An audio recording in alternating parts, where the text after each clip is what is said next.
All right, guys. Again, my name is Tim Ross, president of the Mudlick Mail Company. I want to thank you guys for attending our Part 2 series of 4 webinars. Today's topic, Double Your Profits with Speed of Service.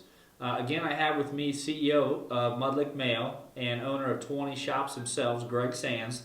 A lot of you guys know Greg. I'll do a quick introduction again about Greg.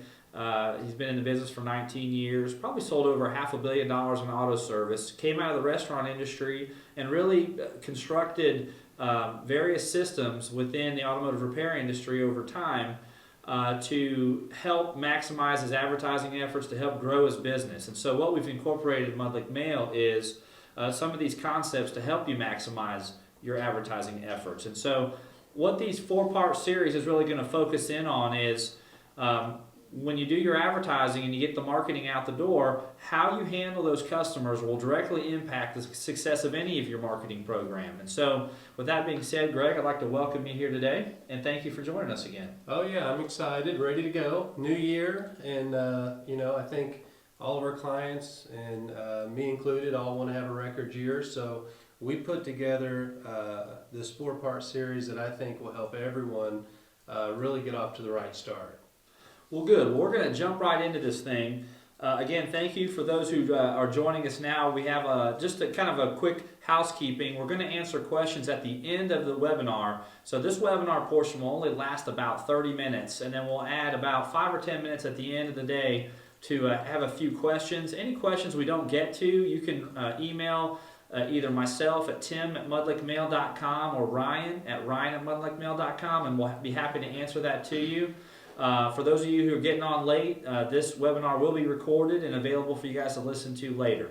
So that being said, we're going to go ahead and flip the slide and start with our very first slide. First thing we're going to talk about is what is speed of service, Greg? That's something I get asked a lot. Define speed of service and what you feel is important about it. Well, the speed of service is, as far as in regards to the auto repair business, is going to be really that customer seeing you with a sense of urgency. In our business, if a customer, you can be really fast in the back, you can be fast at getting parts, but if they don't see that sense of urgency right up front, you're already in trouble.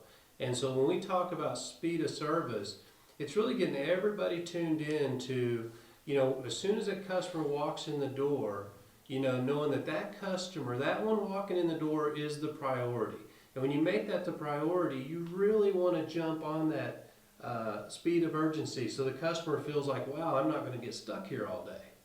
I know you talk a lot about some of the things I mentioned here on the slide is you like to time people. You like to figure out how long does it take to get the keys in the hand when the customer walks in, to get the car around to the bay. Talk to me a little bit about what you look for in your staff on how they're supposed to accomplish that. Well, for years when I was growing a company down in Texas, and I'm probably not as good as it now because we've created some systems that I don't think are as good as the old stopwatch, which is if you really want to do this, and hopefully we make a good enough argument that you'll want to, I've always looked at the board. We have a board that's at our front counter, and we put down the time that a customer walks in.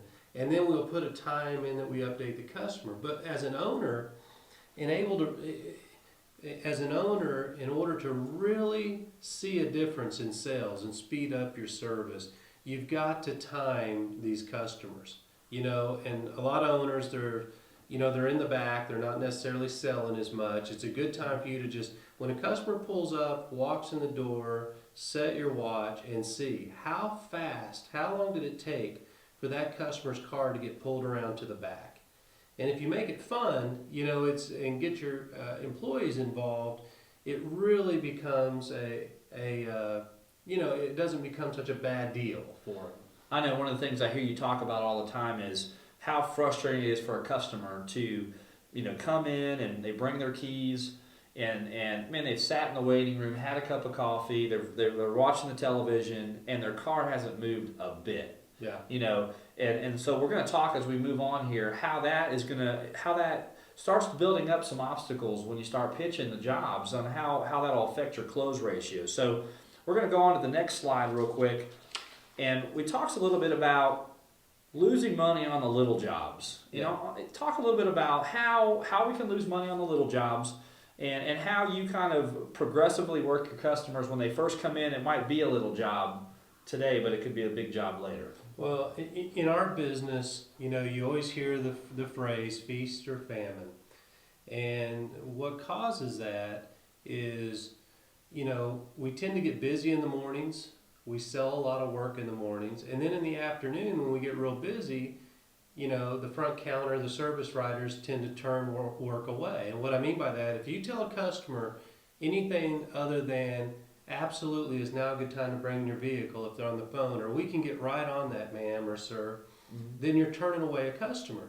What that does, and if this is happening in your store, you'll recognize it. If you've ever had a day where you're blown out, and then the next day it's dead, and then the next day it's busy, next day it's dead, well, you're probably fallen victim to that as an owner or as a regional manager. I know we got some multi-unit guys on here.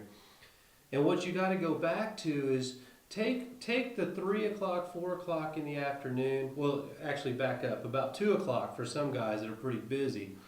And you check those cars that are coming in between 2 and close. And if you go back and look at the busy days you had, you'll have these big tickets in the morning, and then you'll have these almost nothing tickets in the afternoon, where a person will come in for an oil change and leave for an oil change, come in for a flat tire and leave for a flat tire. But nothing is upsold on those tickets. And the reason for that is that the owners or the managers of those stores, they just don't have their priorities straight. And that's in every one of these, you're going to hear that, and you're going to hear this, and that is that the priority has to be the customer walking in the front door. You've got to preach that constantly. The reason why is that you'll never get your speed of service down if the priority is getting the big ticket out in the back. So then there's a lot of problems with that. You mentioned the oil change and how you know, people sometimes don't like doing oil changes. The oil changes come in, and the reason why technicians don't like them is because we don't upsell them. So they see them as just a pain in the rear to do. Where in fact, what happened with that oil change, we lost that sale in the first 30 seconds. Mm-hmm. You know, in other words, when a customer comes in and they say, "Hey, how long for an oil change?" and we say, "Well, you know, can you leave the car with me, or, you know, it may take an hour." Well, even if the customer says, "Okay, I'll stay," well, they've already decided in their mind, "I've got to get out of here. I'm already going to be here an hour." Right. Well, if they come in and they say, "Well, gosh, you look really busy, you know, do you guys have time for an oil change?" and you say, "Yes, sir, we'll get right on it," and while you're filling out the paperwork, your general service or another manager or technician is grabbing the keys from you and pulling the car around. Even if you can't put it in the bay that second, just that feeling from a customer's perspective is, wow, these guys are on it. Now when you have to go back and upsell a coolant flush or a brake flush or something like that, or a safety item, the customer's going, wow, these guys are all over it. You know, your chances of success go way up. And it's hard to drill this into people's heads that you lose that sale. It's not the oil change that loses a sale. It's not that lost leader. It's that you didn't show a big sense of urgency on the very front side of that oil change. You know, it's funny you say that, because we talk a lot of times about, you know, I've talked with customers around the country where, and we're going to get into this on our next part 3 is going to be handling objections and how we overcome those for sales. But the best way, and we preach this a lot, I've heard this from you a lot, Greg, where it's the best way to overcome an objection is to never get one. And sometimes the never get one is, you know, part of that is sense of urgency. Like you said, is taking people through systems where they're just wowed. I mean, I think what we always challenge people to do is, when you have good customer service, is it really wow customer service, or is it just, you know, good customer service? And so would you agree that showing this extra sense of urgency helps with the wow factor? Well, that is the wow factor. That is the customer service. Now, I want to speak for a moment on this pipeline to make sure I was clear when I mentioned the 2 until close. Mm-hmm. As an owner or as an operator, what you want to do is start to take those tickets from 2 to close and see what you can upsell off of those. See if you can speed up the time. Make sure we don't turn anything away. And what will happen is, see, that work is actually the work that should be there the next day. I don't think I was very clear with that. When you turn away work from 2 to 6, or you don't upsell the jobs that would carry over, well, then you have a blown out day, a dead day. Blown out day, halfway decent day. Blown out day. You never have that consistency, because as soon as your techs are full for the day, you're telling people, almost proudly, that, hey, we're really backed up. Can you bring it back on Thursday? Mm-hmm. This has a ripple effect in somebody's whole operation. I get asked all the time, well, when should I add technicians? If I add a technician, somebody's going to quit.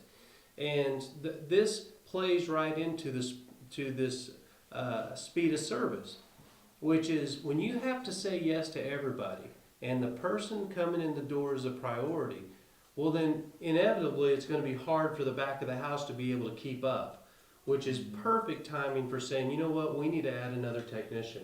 Well, everyone's in agreement because they can see that, wow, we are just blown out. But when you only sell for the techs that are there that day that can handle that business, well, you're dead in the water. It's going to cost you down the road.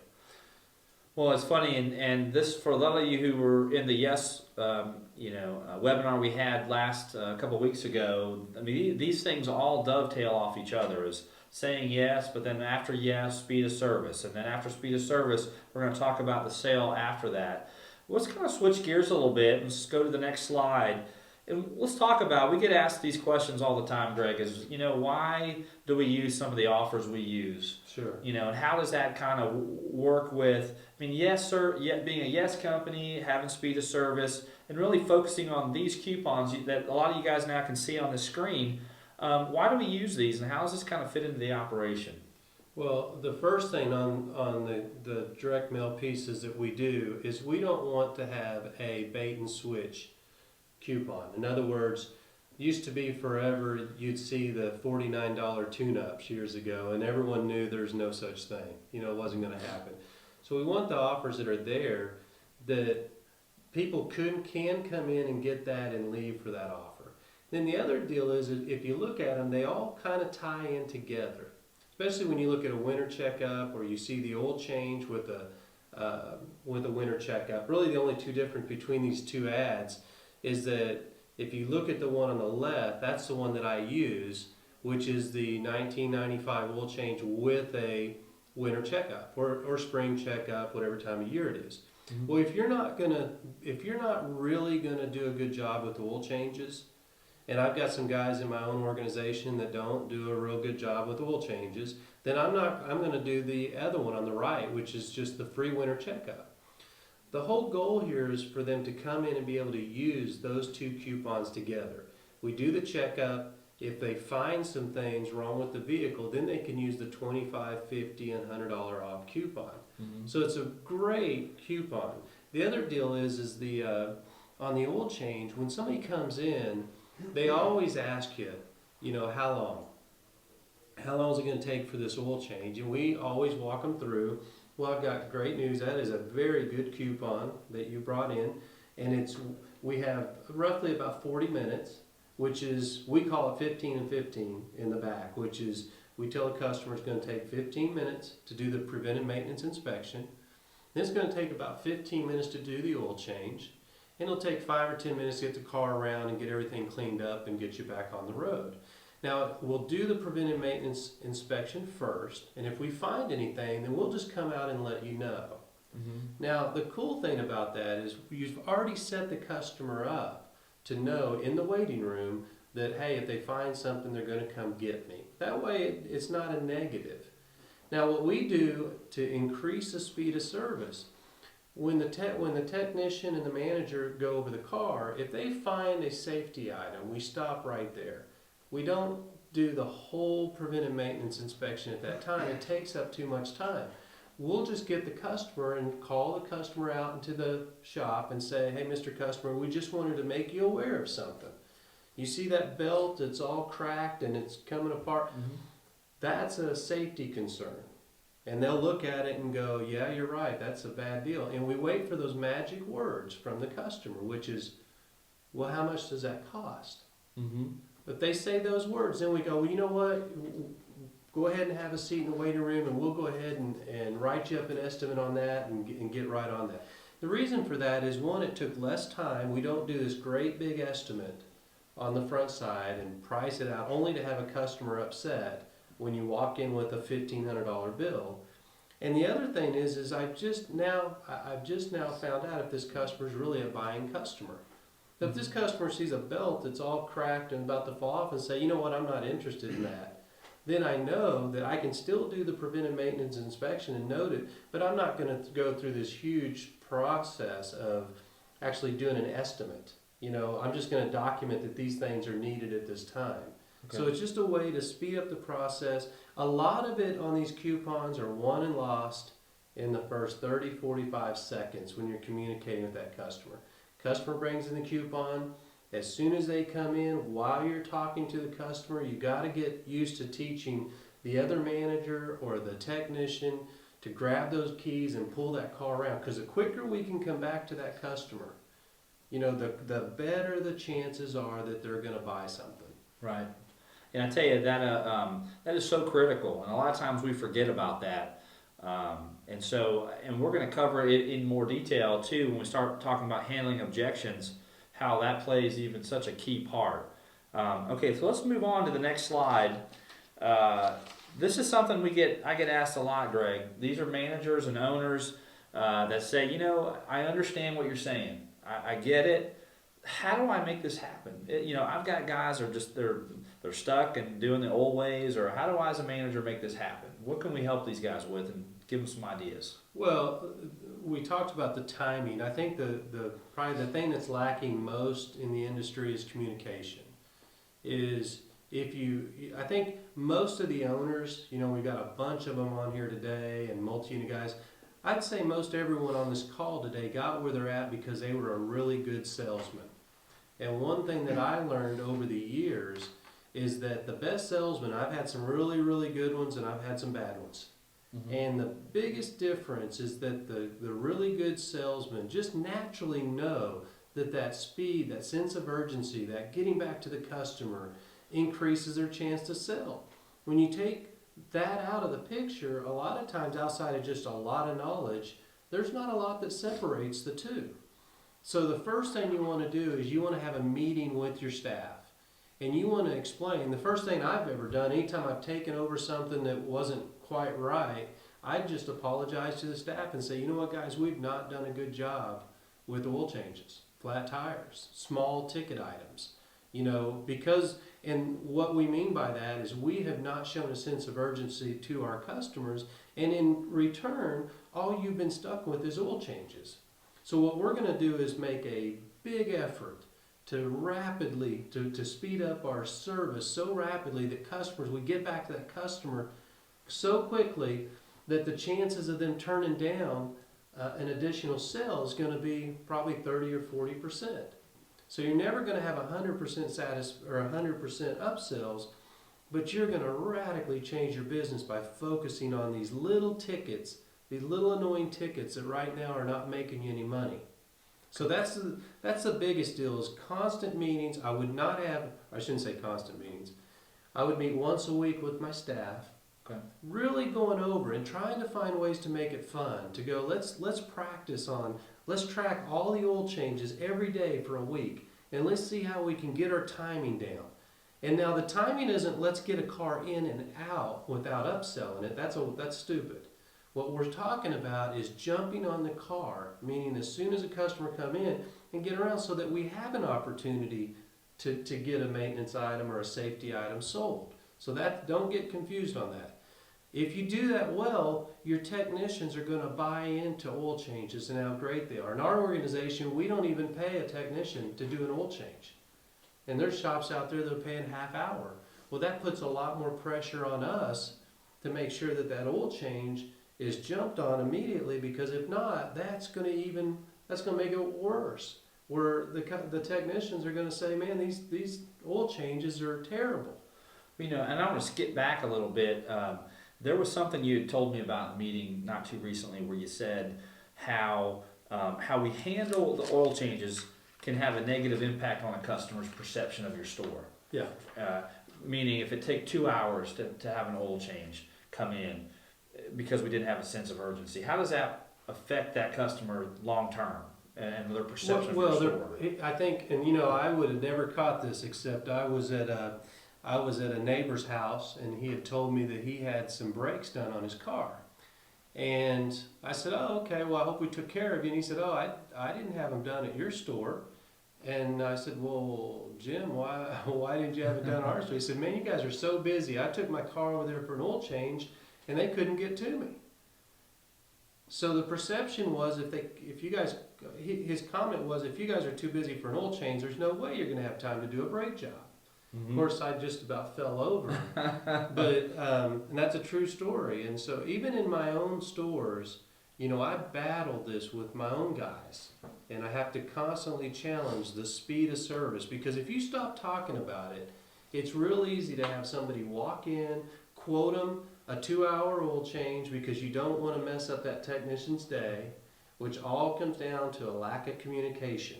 As soon as I heard that, we got right in that store.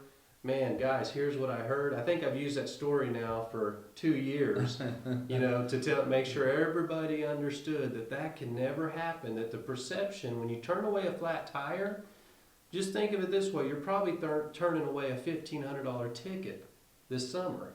Because if you can't handle a flat tire, you can't handle an oil change, you can't handle the simple jobs, well, they're going to remember that when it's time to do a big job. Because in their mind, they're going to go, wow, they couldn't handle a flat tire. There's no way they're going to handle a big job.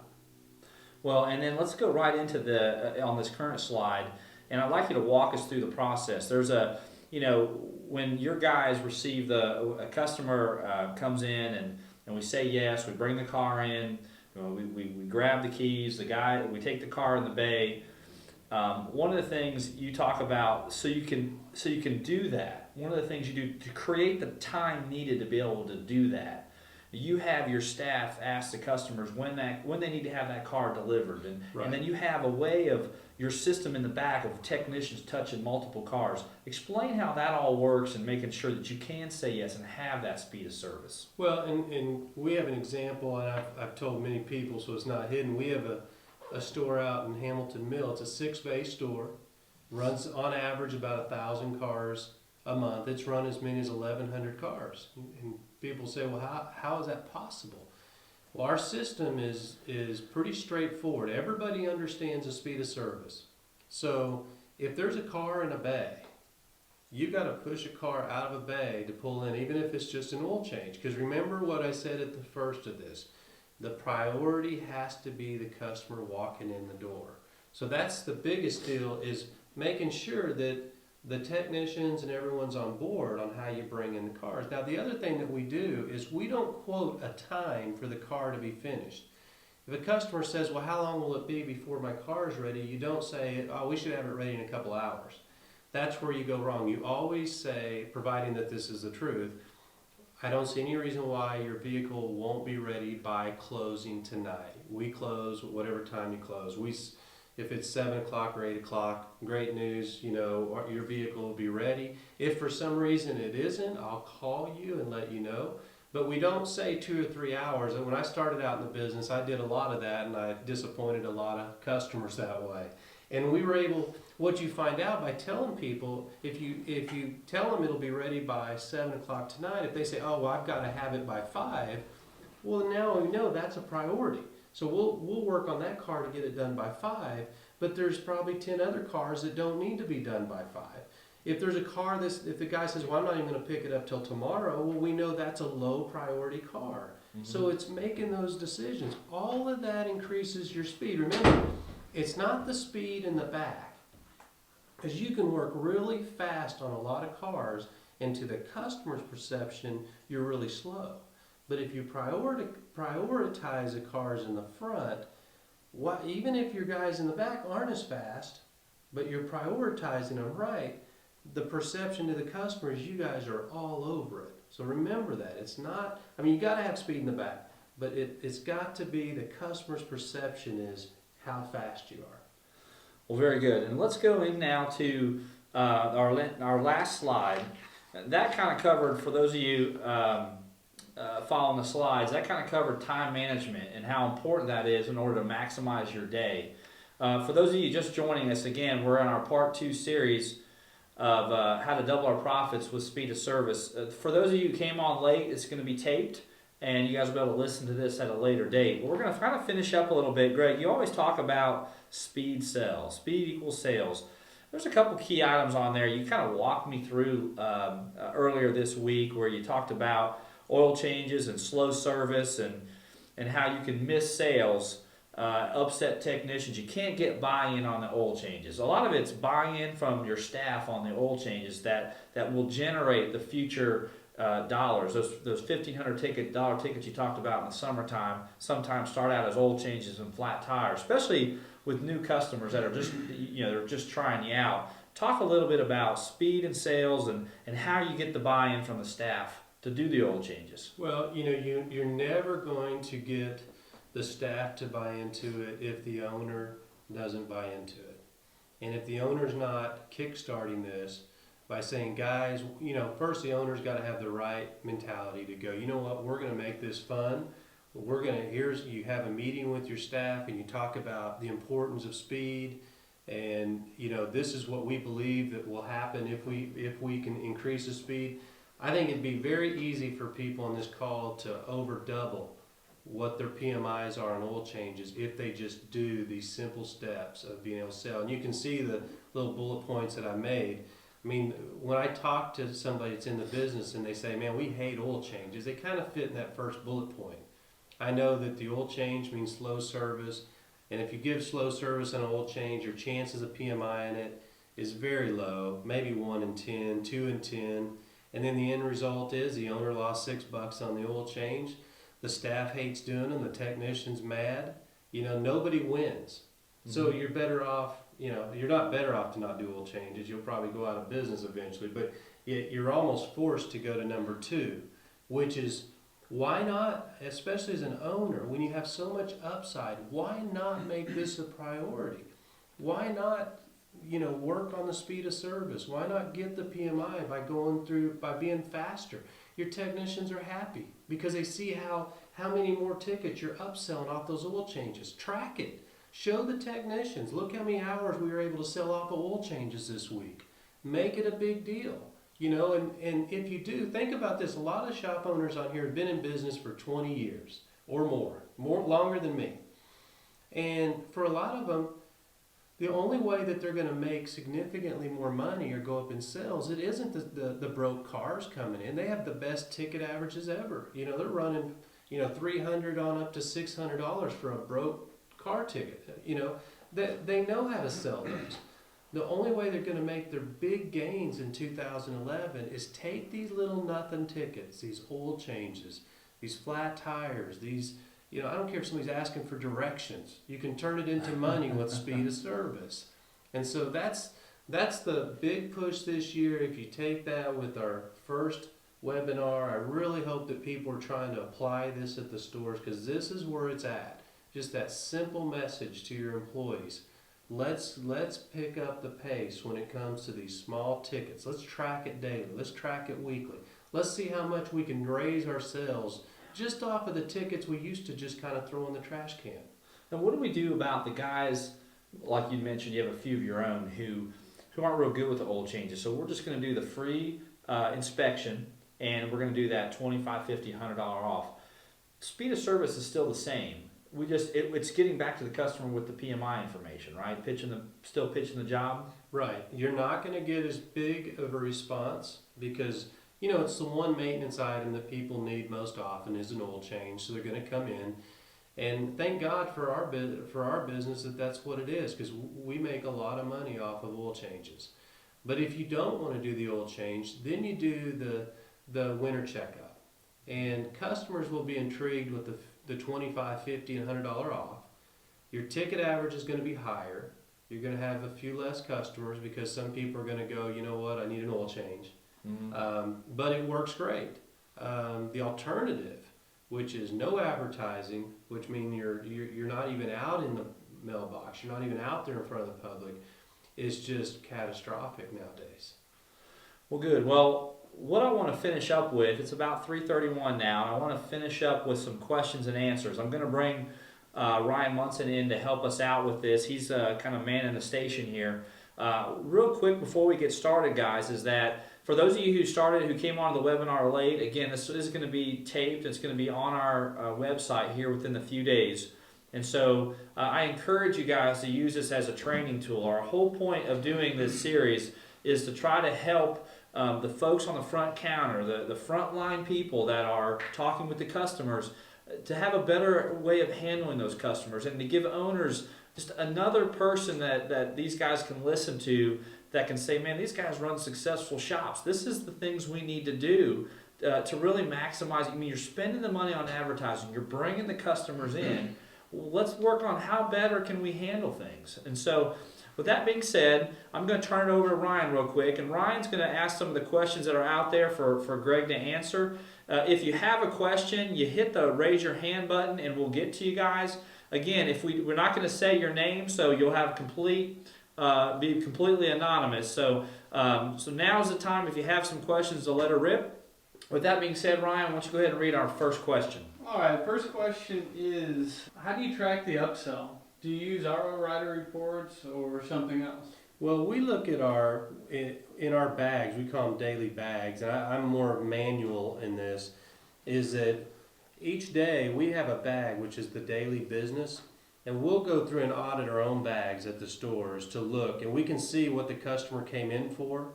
So as an oil change, because I'm pretty hard on those. Somebody could come in for a broke car, a broke repair, and get an oil change, and an employee turn that around and say, oh, well, see, this was an oil change, and I've sold it into all these repairs, and that's not really the goal. The goal is to go through the previous day's work, look at what the customer came in for, zero in on the oil changes, make those the big deal, and look at, okay, here's an oil change, now how did we sell it? How long was the customer in there? And then I bet you can tie it right back to the longer the customer was there, the lower the chances of a sell. But we do it more on a manual basis and an educational basis with the manager right in front of him. We pull the invoices out and we go through the next day bag when we come in. And it's critical, guys, too, something you hear Greg say all the time is inspect what you expect. And so if you're asking these guys to do PMIs on every car, make sure that you're actually following behind and make sure they're doing it. Don't assume that they're doing it. And so, great question. Okay, next question. Next question is, how do you sell the customer on a PMI when they don't believe in the PMI? Well, you don't have to sell the customer on the PMI, but it's something that they brought in the front door. If you're talking about the oil change with a PMI on it, a vacation checkup, what I would tell you is that I don't like the words PMI. I like the word visual inspection. It's less invasive. And so when I tell somebody, hey, I'm going to visually inspect the vehicle for you, and we'll go through it. If we see anything, we'll come get you. It should be a really soft sell. If you tell somebody, we're going to go through this hardcore inspection or PMI process, well, then they get scared. So that's the way we do it. Well, and I'll follow up too, guys, and say that there's a couple great scripts on our website in the Learning Center too. One is the Anytime script. That's just to get folks to come in the door. But the other one is how do we sell off the postcard? And when a person comes in and you make the comments, hey, that's a great coupon, not only do you get a great price on an oil change, but we're going to go ahead and do a safety and maintenance inspection of your vehicle. If there's anything wrong or something that we need to bring to your attention, we'll come let you know. If they have a problem with the PMI, that's when you're going to hear it right then and there. And so then you can adjust your sales process accordingly. You can tell people, hey, I understand. You could say stuff like, hey, if it's not dripping or dragging, I won't let you know. I'll just document it on your ticket. But you'll be surprised if you say, hey, listen, Mr. Customer, I completely understand. It's our duty to kind of identify those safety and maintenance issues for you. And we'll just identify it and I'll put it on the ticket. I'll answer any questions you have. And then hopefully next time when you come back, we can earn that business. You'll be surprised when you start talking to some of these customers when they might say, you know what, how much is that flush? Go ahead and do it. So it's critical how you handle that customer on the front end. That will kind of identify if there is going to be a problem with the PMI. Great question. Yeah, all right. One thing on the, well, I know we're running out of time, but. Well, go ahead. Are you sure? Yeah. Well, Now I lost my train of thought. That's why I threw them off. I was about to ask. What? Eric, what's the question? Well, again, if you guys have the key elements, and we're going to talk a little bit about handling objections next week, which will deal with the PMIs. Does that ring a bell for you? We'll put Greg on the spot on handling objections the next webinar. No, I'm happy. That's going to be a fun one. Time for one more? Yeah. One more question. Okay, guys. And there's several questions out here. We'll get to you guys, but we do want to keep this thing tight to the time. So we'll do one last question. All right. With regards to speed of service, what do you do to incentivize your employees to be quick? How do we make it fun? Well, the biggest thing is just acknowledging it as an owner being involved. If you go in and say, guys, we're going to have 15-minute oil changes or you're fired, that's not exactly fun.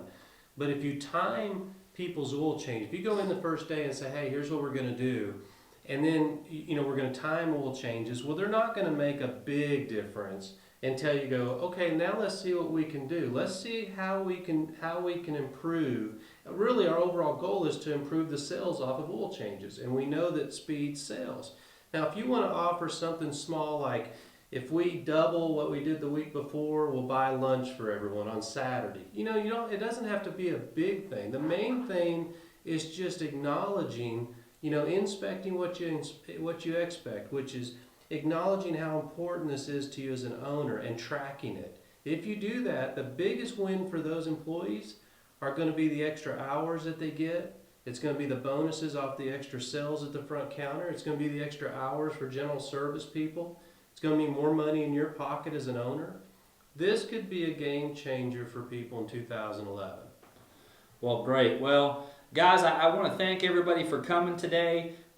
Just to reiterate that the first one, speed of service, double your profits by saying yes, is posted on the website. If the video is not up and running, it should be shortly.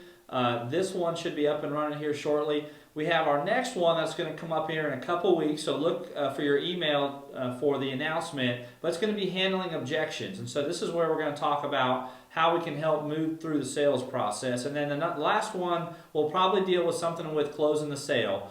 Our goal, guys, is to build some of these small training moments for you to use for yourself and your staff to help you guys help grow your company. If there are topics or things of interest that you want us to cover, please don't hesitate to contact one of your Mudlick Mail sales reps, and we'll go ahead and try to get a webinar together for you guys.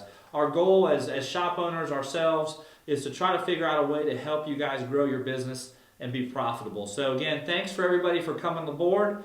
Thank you very much. If you have some questions, shoot us an email. Have a great 2011, and we look forward to working with you. Have a good day. Bye-bye.